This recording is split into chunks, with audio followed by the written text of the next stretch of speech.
Hey there everyone, welcome back to Utility Sports. So excited for this video as we're going to dive in even further to the 2024 NBA trade deadline, which is now just weeks away. And we just recently passed January 15th, which is a super important date in the NBA where about 99% of the NBA is now tradable. So a lot to talk about in this video. We're going to give trade deadline predictions for all 30 teams, so make sure you guys do leave a like, subscribe to the channel for more content, and let's jump into it here now with our video preview. So in this video, I have exactly one prediction for each NBA team. We're going to discuss each team. I could see this video getting kind of lengthy. I'm going to be trying to go as quick as possible so that you guys don't have to just sit and listen to 4-minute conversations about each team, because I could do that, right? I could break down all of these teams, and I do in a lot of my trade guides, so make sure you check those out if you're looking for a little bit more breakdown and analysis of your favorite team specifically.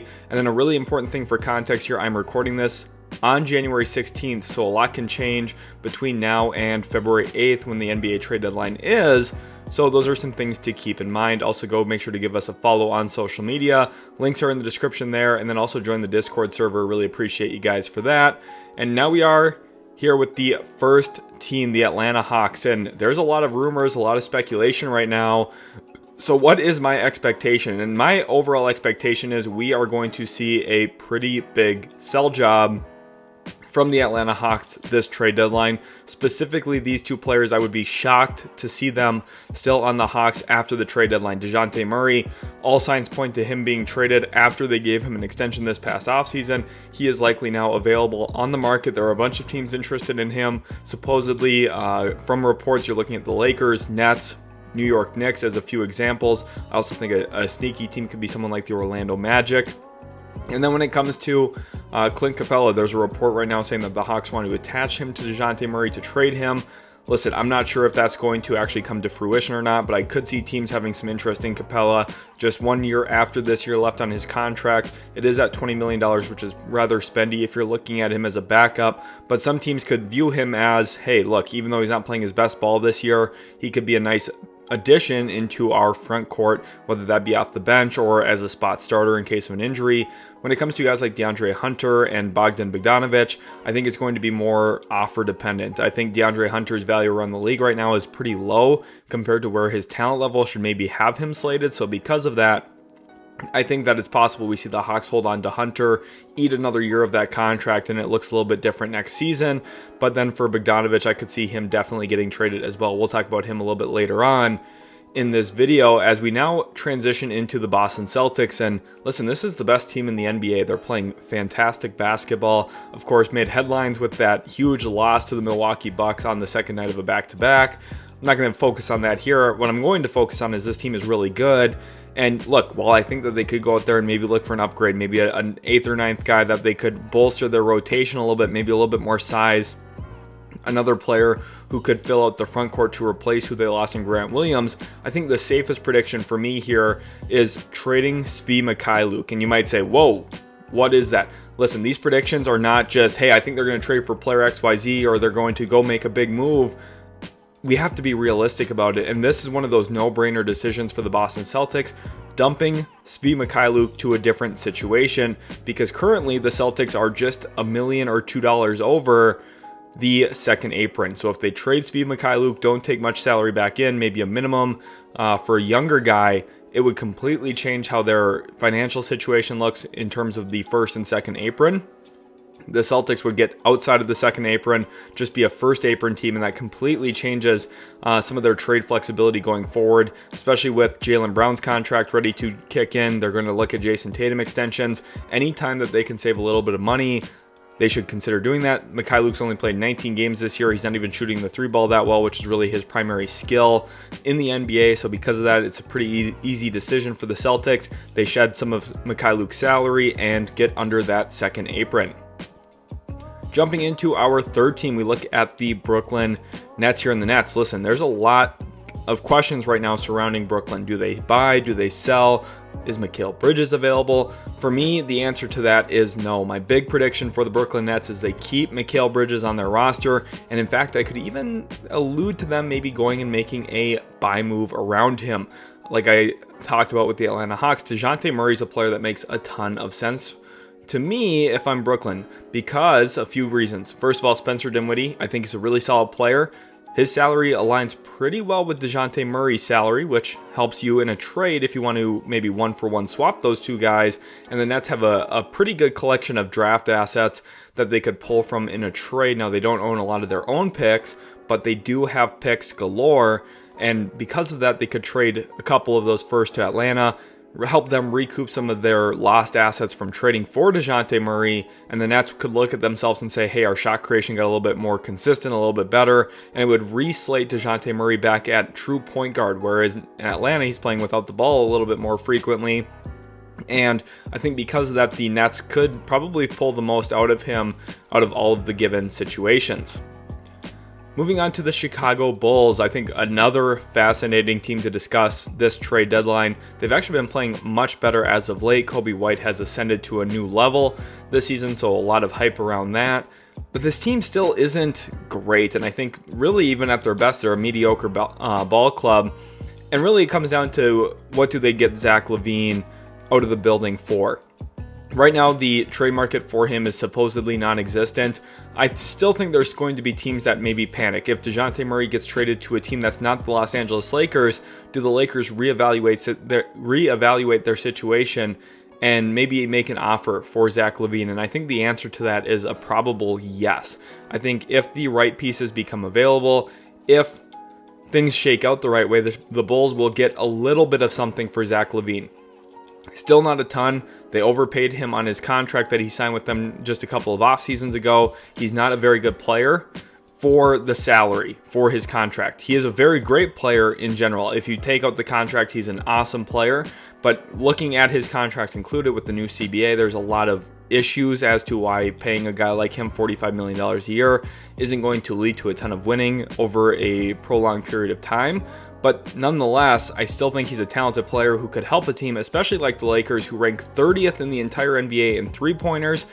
They don't shoot threes very well, and I think LaVine would help a team like that a bit. So I do think he does get traded, and I think it's going to be for a little bit more value than people are currently expecting, although still not a ton, especially for his talent level.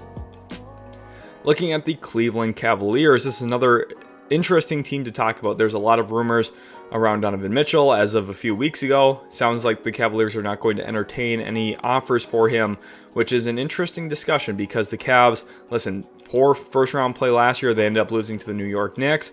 This year they've been banged up with injuries. Darius Garland, Evan Mobley have missed a ton of time. Jarrett Allen missed the beginning of the season. And my prediction actually centers around Jarrett Allen, who there's been rumors about him as well. Would the Cavaliers make him available? Would they move Evan Mobley to more of a true center role to try and maximize his game offensively? For me, the answer to that is no. I do not see Jarrett Allen getting traded. That is my firm prediction here for the Cavaliers, who I still think could maybe look to make a couple moves with some of their current contracts. They could maybe look to make a buy move. But I think the safest assumption for me here is that Jarrett Allen does not get moved this trade deadline. Moving on to the Charlotte Hornets, another fun team to talk about because they've been struggling yet again this season, but they have had some nice play from a few players. Of course, LaMelo Ball, when he's healthy and in the lineup, he's a really fantastic player. Brandon Miller's had some nice moments this year, although a lot of his scoring comes out of transition. Miles Bridges, is he going to be made available? I think the answer to that is yes, but the player I'm most focused on for them right now is Terry Rozier, who's averaging a cool 23 points a game on pretty good shooting efficiencies as well. Now, if he gets to an actual contender or a better team, he's probably slating in around 14 to 17 points per game, which is probably better for a team's offense in general and probably just fits a little bit easier into winning basketball. But nonetheless, he's been playing some really good basketball this year for the Hornets. I know some of the Hornets fans on the channel have been asking about Terry Rozier trade packages. For him, it's kind of tricky. I think depending on what you're taking back, if you take back in some salary, you could get a first round pick and maybe a little bit more for him.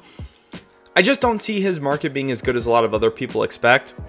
He's a smaller guard who, yes, he's really good when the ball's in his hands. He is okay without the ball. I just don't know if I'm looking at him as like, hey, this is someone we'd give up multiple first-round picks for. I think that's a little extreme. Maybe you get a first-round pick and a young player who's a little unproven at this point, which for Charlotte, that might be enough to move the needle, honestly, this trade deadline. Looking at my Dallas Mavericks, and the team's been playing really well this year. Kyrie Irving's had some fantastic moments, specifically when Luka Doncic is out of the lineup. But even with Luka in, that dynamic duo has been playing very, very well, although the Mavericks still have some significant flaws on their team, specifically looking at their defense and their rebounding. They can't rebound the ball very well. They're very thin at center, specifically when Derek Lively's out or in foul trouble. The team is just flat out so reliant on him playing 30 minutes a game, and he's a rookie. He's a 19-year-old kid. So it's just pretty poor management given the fact that we knew coming in that, hey, look, the Mavs were pretty thin at center. I've never liked Dwight Powell that much, and I know some Mavs fans say, oh, look at the analytics. I don't care about the analytics on someone like him. I mean, if you watch the game, you can see a lot of the flaws in the way that he plays and how really his whole entire career has been established by Luka Doncic in the pick and roll. And yes, he's a good pick and roll partner, but there's other things in basketball that really matter, like defense and rebounding, and Dwight Powell's not good in either of those areas. So the Mavericks, I think, just need more size, more front court play. Even with guys like Dante Exum and Derrick Jones Jr. seemingly being great signings this past offseason, there's still a lot of flaws on the team in terms of depth, ability to rebound the basketball, which I've mentioned multiple times because it's a massive problem, especially when it comes to the playoffs. Like if you're facing a team like the Minnesota Timberwolves, Denver Nuggets, for example, even the Los Angeles Lakers, who have quite a bit of size. Dallas is at a deficiency point there where they're going to give up a ton on the offensive glass and second chance points because, first of all, the team's defense isn't that good to begin with, and then secondly, behind that, they don't rebound off of misses. So there's going to be some flaws there for sure, and I think the way that they look to solve that is by using that 2027 first round pick in deals. I think they're going to shop that pick around this trade deadline. I think a lot of teams are going to be on the phone with Dallas, and I think the Mavericks are going to be kind of daunting that pick out there for other teams to potentially get. And I think if it's an unprotected pick, I'd have a lot of interest in it because who knows what Luka Doncic is going to do before his next contract. Will he commit to staying in Dallas for another 4 or 5 years, or will he look at greener grass somewhere else? And I think that's a big question. So if I was a team, I would be very interested in this 2027 first round pick, but maybe a team will be willing to give up a decent amount for that, whether that be a Pascal Siakam, which I don't think is very likely, or maybe another player in there. Maybe they're able to get a couple of players in their rotation, which I think would help replenish some of their depth. Another name to watch is maybe Dorian Finney-Smith. Do they give up this 2027 first and some salary to try and get Dorian Finney-Smith and maybe even Spencer Dinwiddie back? And I think that would be an interesting move for sure for Dallas, bringing those guys back into their rotation. Looking at the Denver Nuggets, this team, reigning champions, they're still really darn good. And I don't think there's a lot to point to when it comes to ways that they can improve. Now, I think that they could use a little bit more depth, a little bit more experience. But at the same time, Reggie Jackson's been playing pretty solid for them this year. I wouldn't say great, but solid.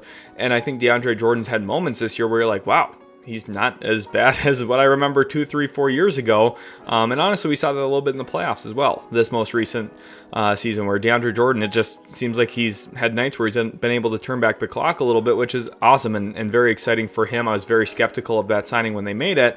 But one guy that I do think will be available here for Denver is Zeke Naji, specifically when you look at their luxury tax and where they're at currently. If they shed Zeke Naji's contract, they might be able to duck below the tax, save some money, and that's going to be a very interesting thing to watch for because typically when you're a contender, you want to stay aggressive. You want to put your foot down on the gas pedal and try and do everything you can to improve your team. Maybe that'll come through the buyout market, but if they do shed some salary at the trade deadline in the form of maybe a Zeke Naji who's just kind of inconsistent and his play's a little irregular, he's not a key mainstay part of the rotation there in Denver, you could trade him, save some money, and maybe open up your avenue to bring in veteran players through the buyout market if they become available that way. Looking at the Detroit Pistons, one of the worst teams in NBA history, and I think they're battling a little bit of a dilemma because of that. There's kind of two ways to look at it. First of all, you're already in the position where you're tanking. You don't have to worry about trying to tank. So you don't necessarily just have to trade away talent, but they do have talent to trade away in the form of Bojan Bogdanovic. So you might say, well, pretty clear they should trade him. I think internally, though, trading Bojan Bogdanovic increases your chance of continuing to lose games. And you might say, oh, that's fine for Detroit. They've already lost so many. It's not like the season's going to be redeemable for them. And while I completely agree with you, and I think that's the best way to look at it, I could also see the Detroit Pistons saying, well, we don't want to be the worst team of all time. So they're going to try and make a little bit of a run, see if they can get to 10 or 11 wins. And although that's not probably the best way to go about it, I could see them keeping Bojan Bogdanovic. And I think it's an interesting discussion on will they, should they, what will they do. My final prediction here, though, is they trade Bojan Bogdanovic at the trade deadline to a team that is interested in giving up one small but good asset in a deal for Bojan Bogdanovic. I think he's a little bit overrated. Everyone's going to reference his three-point shooting. Yes, he's a good offensive player. He can post up mismatches a bit too. There's things that Bojan Bogdanovic does very well on the basketball floor. To me, defense is not one of them. I know some people, there's this brain trust around where they think Bojan Bogdanovic is a solid one-on-one defender and even have referenced him being good in the past defensively. That's not true. Bojan Bogdanovic is not a good individual defender. He was a part of a lot of those really bad perimeter defensive teams in Utah that Rudy Gobert elevated to being a good NBA defense somehow. That's how good Gobert was, and really the rest of the team was not good defensively at all. So I'm not a believer myself in Bogdanovic, especially on the defensive end of the floor. I would not trade for him, but I could see a team like Dallas, like Denver, maybe some other teams we'll talk about later, being interested in Bogdanovic at the right price. Moving on to the Golden State Warriors, and, well, the Warriors just, man, what a tough season for them.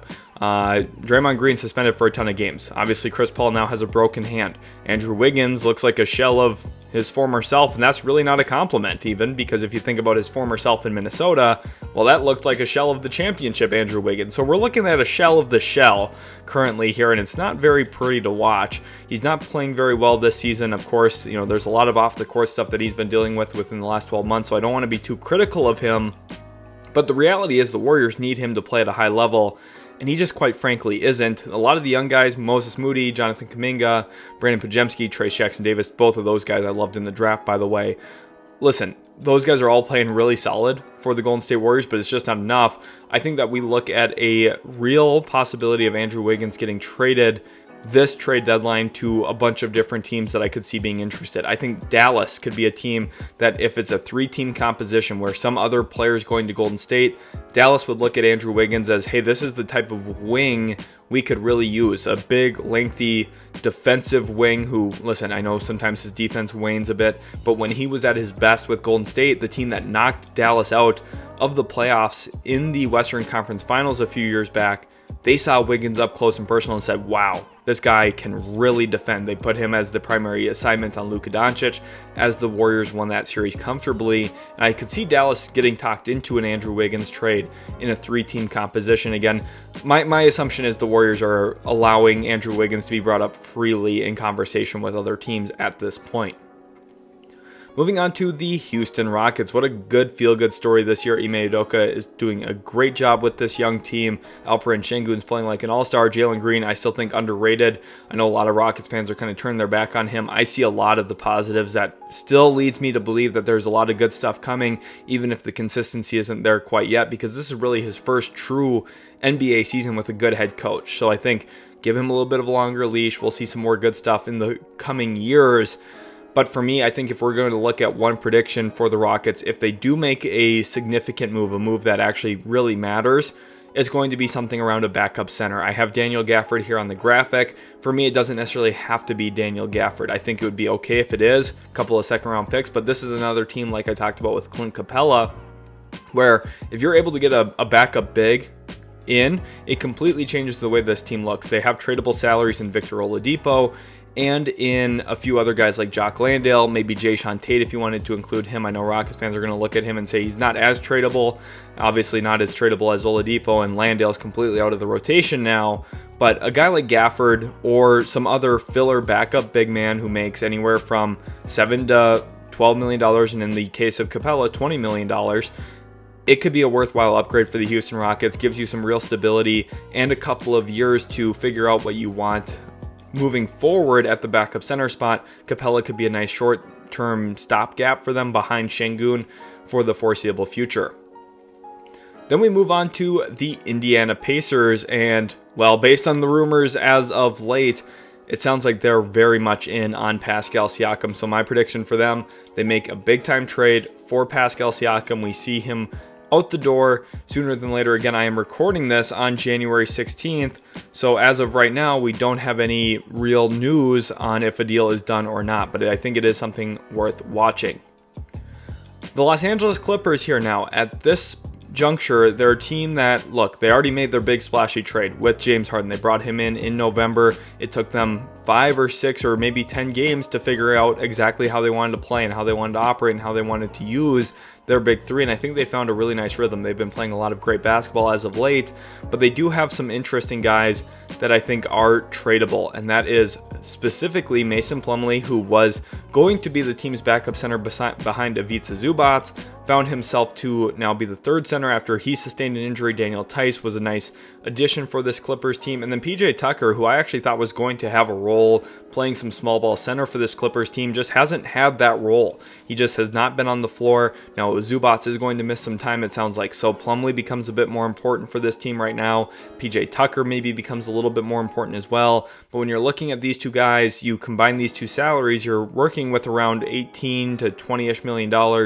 in tradable salaries. So you're going to be able to take in a pretty nice player back. And for the Clippers, I think if you can find some hybrid forward or backup big man that stretches the floor a bit and shoots, which those things are hard to find, they don't grow on trees, but if you're able to find something like that, it's something that they'll definitely be looking into. They have some second round picks to dangle. They have one more first round pick that's tradable to dangle. Maybe they could even leave that completely unprotected for the right player. I don't think the Clippers are fully done. They already made their big splash trade, but maybe, just maybe, they're looking for one more quality contributor, and they might combine these two salaries to get it done. The Los Angeles Lakers. Wow, this team just offensively, they struggle. 30th in the NBA in three-point attempts per game. Just not very well coached, in my opinion. They are not very well built. Rob Pelinka, listen, they have the top-end talent. Anthony Davis is playing some of the best basketball of his career. LeBron James at age 39, it should be illegal to be doing what he is still doing at the NBA level. It is unheard of and unmatched throughout the history of the NBA. Very impressive stuff from the two stars, but this is a sign of a team that is not very well built and a team that's not very well coached. You have two top 10, top 15-ish players in the entire association, and you can't win games because you don't have spacing. You don't have a coach that plays your spacing. You have Austin Reeves playing weird minutes, and then all of a sudden D'Angelo Russell's minutes are tied to Austin Reeves' minutes. Rui Hachimura is in and out of the lineup, and I know Lakers fans are going to say, well, injuries. Every team has injuries. There's been so many games this year where some teams are without some of their top players, and they either still get a win or at least they're playing very competitive. The Lakers have had their top players. They haven't had maybe the 4th or 7th guy in their rotation. That's not an excuse. You can't just say, oh, well, our 6th man is out tonight, so there's no way we can win. That's what the Lakers have been doing way too often this year. I do think if they're going to make a move, though, there's a couple of things to watch for. First of all, they can actually get below the tax with a trade. So that's something I think will be on the docket for them as well. And then secondly, they're going to trade these players to probably do that. D'Angelo Russell and Jalen Hood-Schifino. I still think that there's a lot of belief internally around Rui Hachimura. I think that if we see what the Lakers are up to, trading D'Angelo Russell, who makes about $18 million this year, and Jalen Hood-Schifino, who makes a little bit over $2 million this year, if they're going to go out in a deal, you could take in a player, maybe say a DeJounte Murray, who's making a little bit less than $20 million this year. You could get him in a trade and get below the tax. I think that's a really interesting move for them. I also think that maybe a Dorian Finney-Smith could be a fantastic addition into this Lakers team if the Nets are willing to move him. If not Finney-Smith, maybe Royce O'Neal. There's options on the market, I think, for this Lakers team to get a little bit more shooting, a little bit better. Now, I'm going to say it point blank, I don't think DeJounte Murray's a very good fit with the Lakers, but I could see them doing that. And that's the one thing about these prediction videos. It's not what I would do, it's what I'm predicting will possibly happen. Rob Pelinka, I don't think always looks at fit as the number one priority for team building, which at sometimes, especially when you have top-end talent already, you should be only evaluating fit. Like, what fits around LeBron and Anthony Davis, that's what will maximize them. He hasn't gone that way. He has never operated that way. When he traded for Russell Westbrook, he didn't operate that way. Even when he traded for D'Angelo Russell and Jared Vanderbilt last year, he did not operate that way. He did not operate that way when it came to re-signing Malik Beasley in the offseason, and because of that, the team is a day late and a dollar short on a lot of these things. They don't maximize any of their players, and I could see DeJounte Murray being the next iteration of that in LA. The Memphis Grizzlies here. Let's talk about Memphis. This team has been riddled with bad luck, whether that's Ja Morant's suspension, Steven Adams' season-ending injury, of course Brandon Clark still rehabbing from his surgery a year ago. You're looking at a ton of things that have gone wrong. Then Ja Morant gets injured again. A couple positives. Jaren Jackson Jr. is, I think, taken a step forward offensively. Desmond Bane has as well in terms of his self-creation. And I think when they have everyone back healthy next season, the team's going to be really well set up.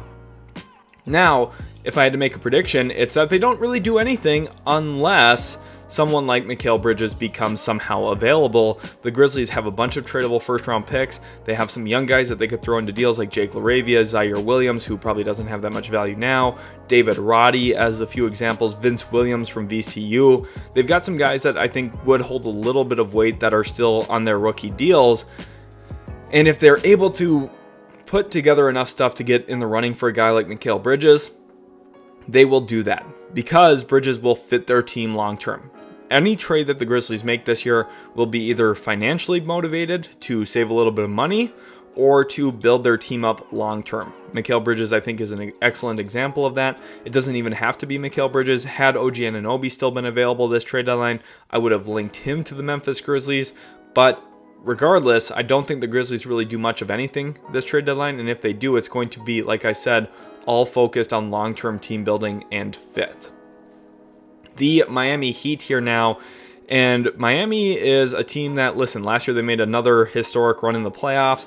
They're always a threat. I still like this team quite a bit, and they do have a big expiring salary in Kyle Lowry to work with. Now, the Heat historically don't make a ton of in-season trades. You remember back to when Danilo Gallinari was a Clipper, and before then, they were always seemingly linked to forwards who could shoot the ball, and they never made one of those bigger trades at the trade deadline. I just don't know if I really see them doing one this year, but if they do, it will be something centered around Kyle Lowry's salary.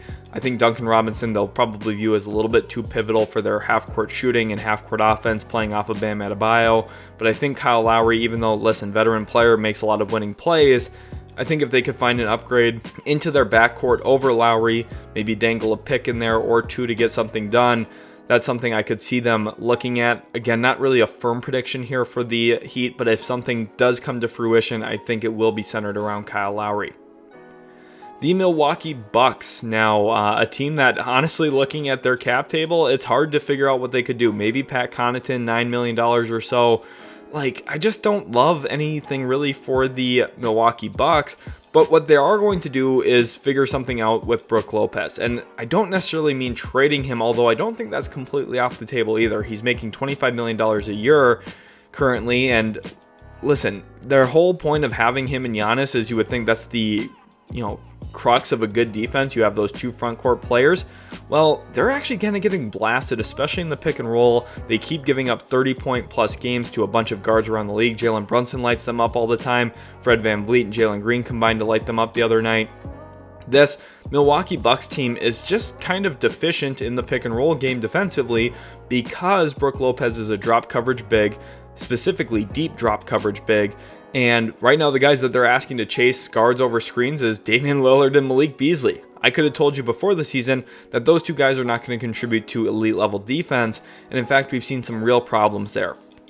So the question is, how do they get better? Well, Jay Crowder getting healthy is a big thing. I think playing MarJon Beauchamp and Andre Jackson Jr. a bit more would also be helpful there because you have a little bit more natural size and strength from those two guys over Damian Lillard and Malik Beasley. So I think having them on the floor a bit more also helps. And I think just if you're going to do something, it's either you got to trade Brook Lopez for a big who is a little bit more active, can play at the level of the screen. But that's tough to do because you're still looking for someone who fits Giannis's timeline, can help you win a championship right now, and preferably they can shoot because that's a huge part of what Brook Lopez brings to the table. So trading Brook Lopez doesn't feel great. It doesn't feel like a good solution. So instead is it, hey, can we find someone cheap who's going to help navigate screens? And the Bucks don't have a lot of stuff to offer. They don't have first round picks after the Damian Lillard trade. So it's really, what can we go out with second rounders? Can we find anyone making anywhere from $4 to $9 million? And can we get that guy in for 2 or 3 second round picks? The answer to that is really, there's not a lot of guys available. So I don't see the Bucks really making a big move. It's hard for me. Maybe the buyout market's a better place to watch for them because, again, they're a contending team. Players will be interested in going there and getting some playoff exposure. So that's still a possibility, and they still have roles to hand out to players who do come in through the buyout market. So I think quieter trade deadline for Milwaukee, but definitely a team to watch for in the buyout market. The Minnesota Timberwolves, another team that it's very pivotal to talk about the finances with. They have a bunch of money coming onto the books next year with Anthony Edwards' new extension. Karl Anthony Towns' contract escalates next year as well. Oh, and they signed Jaden McDaniels to a $130+ million deal as well. So his contract is escalating from about $4 million to $22 million. So this team is almost certainly going to be in the luxury tax next season. So how do they help solve that? It's by staying out of the luxury tax this season. But I still think that they need to find one upgrade. There's a few things on this roster that I still think that they could use. Quick decision making and shooting. It's hard to find those two things in a cheap player. Someone like Alex Caruso, not probably going to be in Minnesota's price range, especially since he makes $8 million and he's going to cost at least a first round pick to likely get. Minnesota's probably completely out on that type of player, but maybe they could find a guy for really cheap like a Bones Highland, who, yes, their president, Tim Connolly, drafted in Denver. Bones Highland completely out of the Clippers rotation. He's very cheap, easy to bring in, and the Wolves are looking to stay out of the luxury tax. They only have about $2.4 million in wiggle room there. They're currently $2.4 million below the luxury tax level. So my expectation is they do not go into that luxury tax at all this year. That is a non-starter. They will not do that. I almost guarantee it. And then also, if they're looking for somebody, it's going to be someone who can be their 9th guy in their rotation. I know that doesn't sound like a huge deal, but they really like their starting 5 of Mike Conley, Anthony Edwards, Jaden McDaniels, Karl Anthony Towns, and Rudy Gobert. They're first in the Western Conference because of those 5. And then on the bench, they have Naz Reid, who is a 6th Man of the Year candidate, deservingly so, Nickeil Alexander-Walker, and Kyle Anderson. So that's a really solid top 8. Part of the reason why I thought Minnesota was going to be so good coming into this season is because they have a very solid and good top 8 who can guard. So outside of that, if you're just looking for a small addition, someone like Bones Highland is probably a notable addition over someone like Shake Milton, who has struggled quite a bit this year in Minnesota.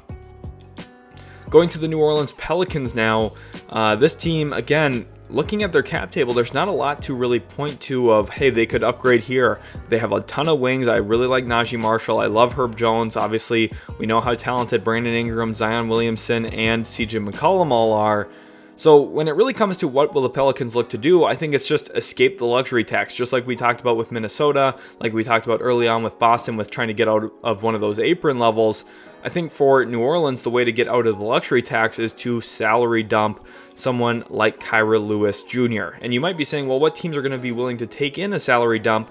A bunch of them. The Indiana Pacers have some cap space still currently.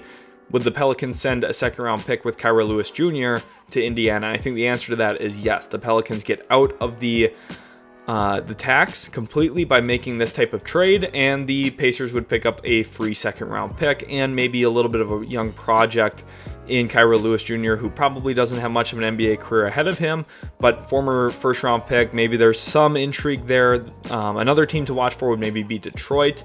Would they entertain something with Kira Lewis Jr.? I think for the Pelicans, it's just mostly about getting off of his money, though. Then we go on to the New York Knicks. And this team already made a big splashy trade. They made the OG Anunoby deal, but one really important thing, they kept a lot of their flexibility open because they still have one very notable tradable salary, and they have a bunch of first-round picks that they could also package with that salary. So a player that I like for them quite a bit, there's been rumors about DeJounte Murray. I just don't know how that necessarily fits with Jalen Brunson and Julius Randle. So I think let's look for kind of an off-ball guard, someone who can come off the bench. He's not going to cause locker room problems based on his role. And for me, that guy is Bogdan Bogdanovic. You're looking to fill in some of the juice that Emmanuel quickly gave you off the bench. Bogdanovic, a very different player, but I still think gives you some of that kind of scoring upside, scoring, spark plug off the bench type of role. And I think Bogdanovic, with his shooting, you could put him into the lineup with Julius Randle and Jalen Brunson, and he's going to thrive in that situation. He's a very attainable salary. The Hawks are a team that or that I currently view as likely sellers. So does a first round pick plus Evan Fournier plus a collection of second rounders get you Bogdan Bogdanovic? I think the answer to that might be yes, and I think that's something worth doing for the New York Knicks. Moving on to the Oklahoma City Thunder now. The Thunder, listen, what a year for them so far. I really like this team coming in. I guaranteed them to be a top 4 lock in the Western Conference in my preseason standings prediction. And right now, there's really only one thing to point to, and that is Vasi Micic has a $7 million salary over the next couple of years. And for the Thunder, I just don't think there's a real reason to make that big splashy trade for a Lauri Markkanen, for an all-star level player. I know a lot of people are saying, oh, well, Oklahoma City's a contender. Will they trade Josh Giddey and more stuff to go get a star? I don't see them doing that. In fact, I kind of see it the opposite. I think that they maybe would still be in pick acquisition mode by eating a bad salary in a deal if that became available to them. But my overall prediction is they do make a small buy move. They trade Micic here with maybe one first round pick going out the door for a somewhere between $6 to $10 million salary that they feel like can help them. That could be, again, a Dorian Finney-Smith, who I brought up multiple times in this video because he's the type of contending player that would help contending teams. So I think like something like that, something smaller, help shore up the back end of their bench, give them a little bit more length and size defensively, could be a good answer for them. I don't see something massive though in Oklahoma City's future this season. Moving on to the Orlando Magic, another feel-good story this year. Paolo Banchero's taken a good step forward. We've also seen Franz Wagner take a big step forward. And honestly, the team's been playing very well, even injured. You look at Gogo Bitadze, he's been having an awesome season for them. And Wendell Carter Jr., even though he's missed a lot of time, like that's still a nice player for them to have in their back pocket. And I think the big thing for them is patience. I know a lot of people are speculating about Wendell Carter Jr. trades.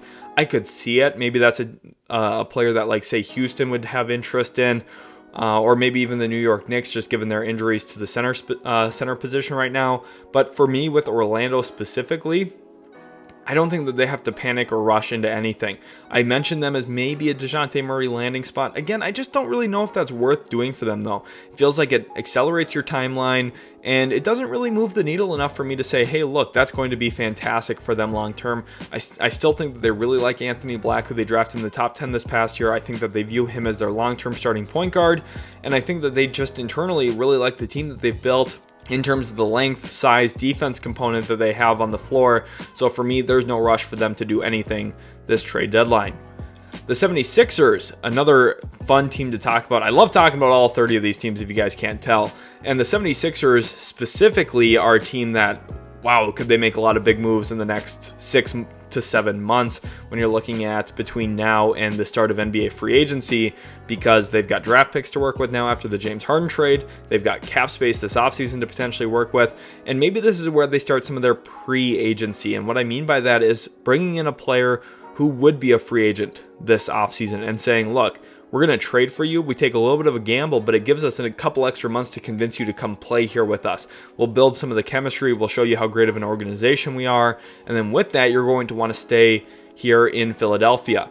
For me, a player that isn't necessarily a pre-agency contender, but a player who is on a very cheap deal that keeps some of their flexibility open is Alex Caruso. He's making, like I said earlier, $8 million this year. He's a winning player. This is the exact type of player Philadelphia could use in their backcourt. He's a perfect fit next to Tyrese Maxey because of his point of attack defensive skills. He should be an all-defense candidate this year, even though the Bulls are honestly not very good. I think Alex Caruso is at the heart of all the stuff that they do very well. The ball movement, the defense, things that he does very well in terms of staying in front of guys and also being switchable. He can guard up and down a lineup, which is very impressive and unique for a guard his size. So I think because of that, Caruso would be an automatic home run get for Philadelphia. And I think my prediction here for them is they target a player like Caruso, whether it actually is him or not. They're going to target someone on a relatively affordable contract that keeps their flexibility open in the trade in the offseason in free agency if they want to make a run at some big name players, but it helps them also try and make a push this year in the playoffs.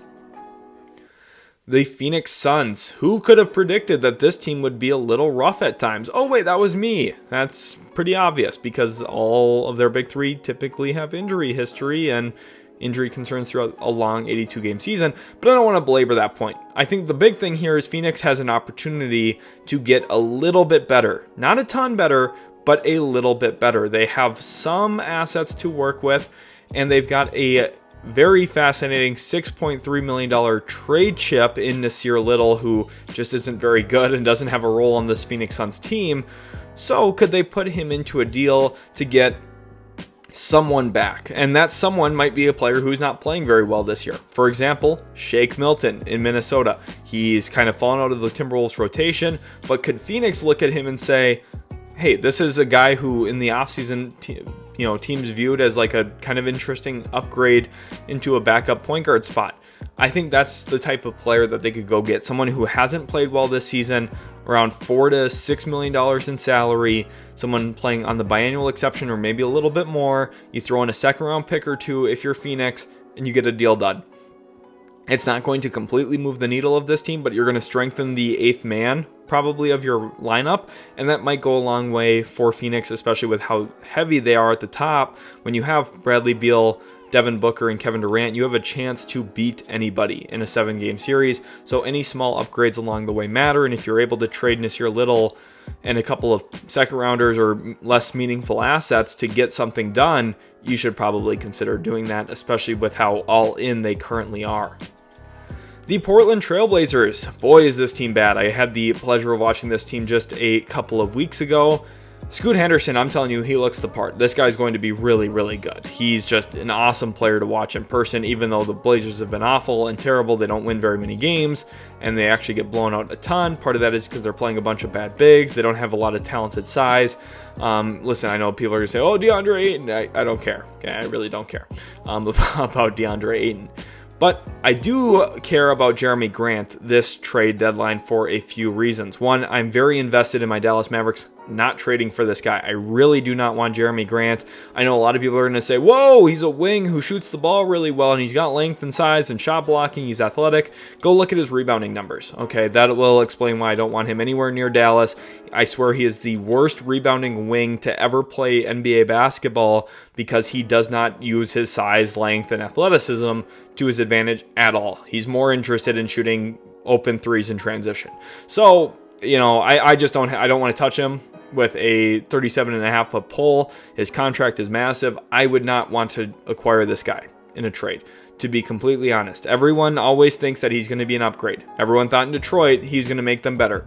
They were picking at the top of the draft pretty much every year with him. Everyone thought, oh, Portland got a running mate with Damian Lillard. Damian Lillard's now playing in Milwaukee. This guy is not impactful on winning in the ways that his numbers would suggest he is. So I wouldn't touch him. I would not make a trade for him, but I think Portland will have offers for him because, again, a lot of GMs and executives are going to look at the positives and they're going to say, we got to make some type of move. They're going to talk themselves into it. I wouldn't make a trade for Jeremy Grant. I would not do it.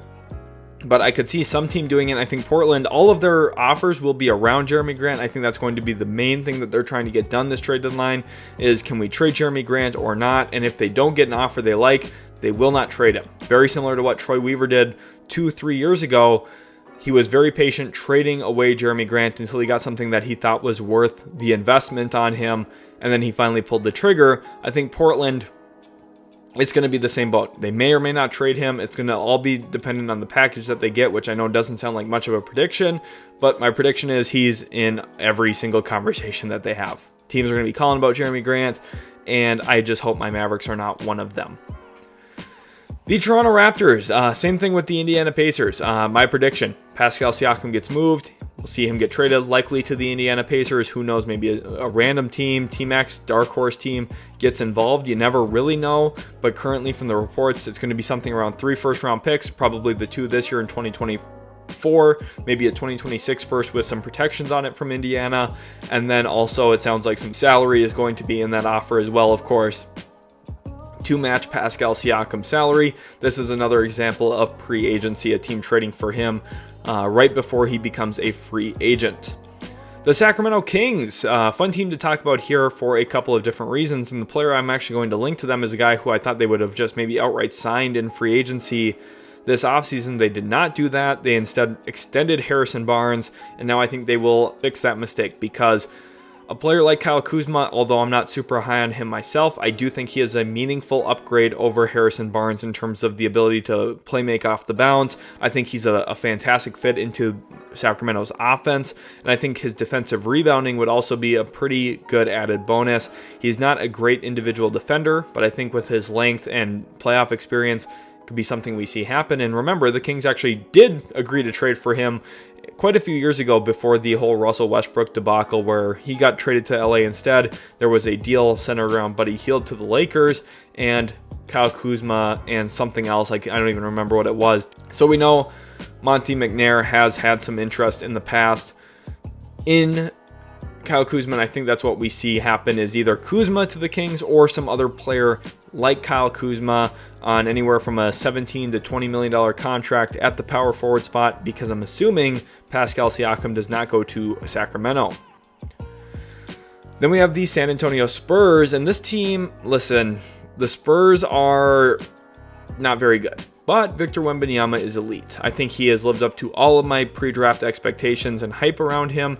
The guy is averaging nearly a point a minute in his last 10 games. He is averaging the NBA leading blocks per game with over 3 blocks per game. He is just outstanding. And I think that honestly, there's not even any structure around him really right now. The Spurs are intentionally doing things to not win, like playing Jeremy Sohan at point guard to start the season. And yes, they're doing all of this in the name of development, and I don't have an actual issue with it, but they're not trying to win, which is, again, I'm okay with, but you can't look at that and say, oh, the reason that Victor Wembanyama shouldn't be Rookie of the Year is the Spurs suck. That has nothing to do with it, and historically, Rookie of the Year voting doesn't incorporate winning, and I don't think it should either. Chet Holmgren's been awesome, no disrespect there, but I think Victor Wembanyama is the better player. But if I am San Antonio, which I'm not, but one thing I'm going to watch for from them, specifically this trade deadline, is a trade for a point guard. DeJounte Murray, I would love to see back in San Antonio. I think he would be an awesome fit with the Spurs, giving them a high-level playmaker, decision-maker who's comfortable with the ball in his hands.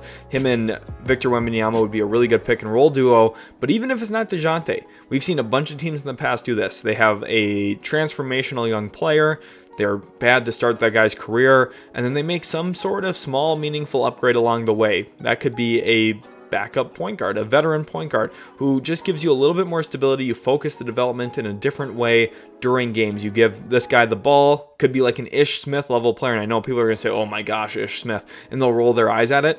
A player like that could actually be really meaningful in the development and in-game play of a guy like Victor Wembanyama, because he's going to teach him a couple of things, even if it's over just a short 2-month stretch of playing with him of, hey, I need you to get to this spot on the floor so I can fit this pocket pass in there for you to finish an easy play. And I think the Spurs are going to do something like that. Whether it's bigger like DeJounte Murray or smaller like Ish Smith, they're going to do something at the point guard position this trade deadline. It's not going to be huge. It's not going to change the direction of their franchise more than likely, but I do think it will help their young guys.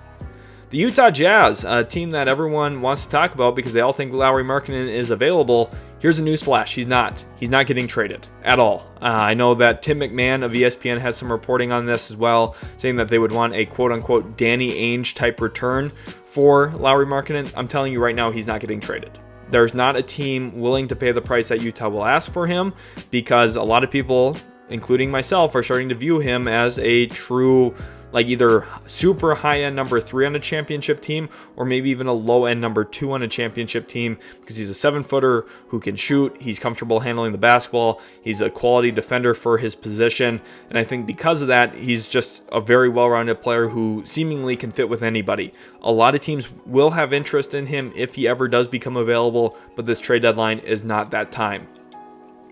And our last team, super excited about it, Wizards fans. I hope you guys stuck around for this. The Washington Wizards, what will we see them do?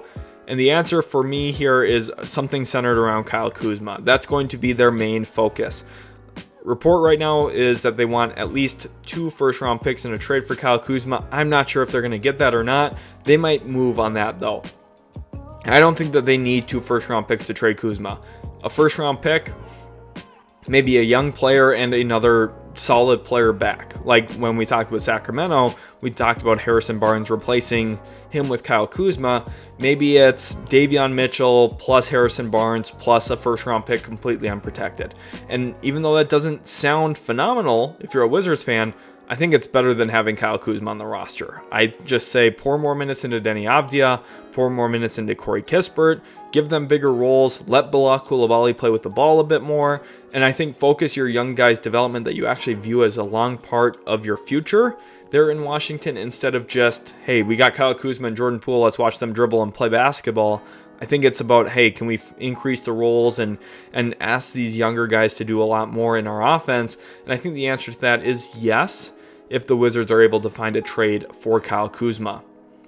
Thank you all so much for watching. Again, make sure to leave a like, subscribe to the channel for more content like this. Also, go follow us on socials. My Twitter and the Utility Sports Twitter are both in the description. Instagram links in the description, and our Discord server where we talk about hoops every single day. You want to be in there. A lot of fun games and events every single day as well. Thanks guys so much for watching, and we'll catch you in the very next Utility Sports video.